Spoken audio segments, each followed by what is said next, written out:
చంద్రబాబుకు ఓటు వేస్తే పథకాలన్నింటికి ముగింపు పలకడమే అన్నారు సీఎం జగన్. టంగుటూరులో ఎన్నికల ప్రచారంలో సీఎం పాల్గొన్నారు. చంద్రబాబు ఏం అభివృద్ధి చేశారో చెప్పాలన్నారు. మహిళలకు చంద్రబాబు చేసింది ఏమీ లేదని సీఎం జగన్ ఆరోపించారు. చంద్రబాబు హయాంలో పెన్షన్లు ఏ రోజన్నా ఇంటికొచ్చాయా అని జగన్ ప్రశ్నించారు. చంద్రబాబు నాయుడు కూడా తన సెల్ఫ్ డబ్బా కొట్టుకుంటూ ఏమంటాడు, బాబు వస్తే జాబ్ వస్తుంది అని చెప్పి ఈ పెద్ద మంచి చంద్రబాబు నాయుడు గారు ఊదరగొట్టారు. గుర్తున్నాయా?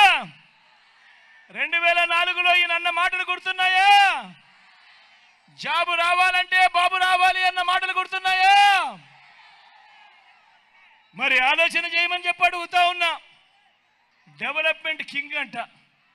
పోనీ చూద్దామా చంద్రబాబు ఏం చేశాడో చూద్దామా. నిజానికి బాబు చేసిన డెవలప్మెంట్ ఏమైనా ఉందా? బాబు చేసిన డెవలప్మెంట్ ఏమైనా ఉందా? మీరే చూడండి. చంద్రబాబు మీ జగన్లా గ్రామాల్లో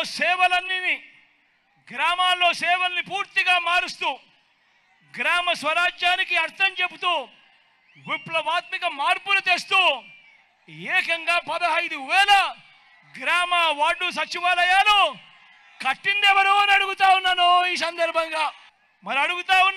మరి బాబు విషయంలో బాబు రిపోర్ట్ బోగస్ కాదా అని అడుగుతా ఉన్నాను మీ అందరి సమక్షంలో. ప్రభుత్వ ఉద్యోగాల విషయంలో మీ జగన్ రిపోర్టు మీ జగన్ది కళ్ళెదుటే కనిపిస్తా ఉన్న రిపోర్టు కాదా అని అడుగుతా ఉన్నాను మీ అందరి సమక్షంలో. విషయంలో బాబు కుట్రలను గమనించండి.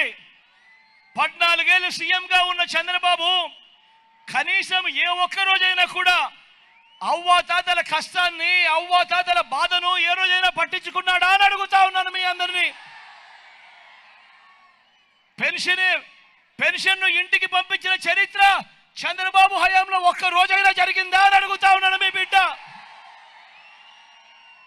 మరి ఈ రోజు ఎన్నికలు వచ్చేసరికి మీ జగన్కు ఎక్కడ మంచి పేరు వస్తుందో అని తన మనిషి నిమ్మగడ్డ రమేష్ చేత కేంద్ర ఎన్నికల కమిషన్కు తానే ఉత్తరం రాయించి ఇంటికి వచ్చే ఆ పెన్షన్ను ఆపించి ఆ వాలంటీర్ల సేవలను రద్దు చేయించిన వ్యక్తి ఈ చంద్రబాబు కాదా అని అడుగుతా ఉన్నాడు మీ బిడ్డ.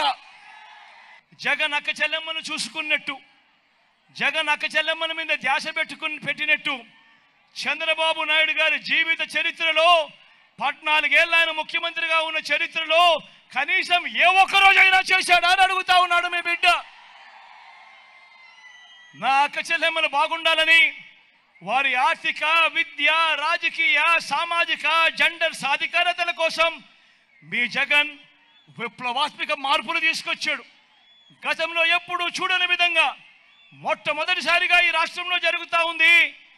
ఏకంగా 2,70,000 కోట్ల రూపాయలు, మళ్ళీ చెప్తా ఉన్నా, ఏకంగా 2,70,000 కోట్ల రూపాయలు నేరుగా మీ బిడ్డ బటన్ నొక్కుతా ఉన్నాడు. ఎక్కడా లంచాలు లేవు, ఎక్కడా వివక్ష లేదు. నేరుగా నా అక్క చెల్లెమ్మల కుటుంబాల ఖాతాల్లో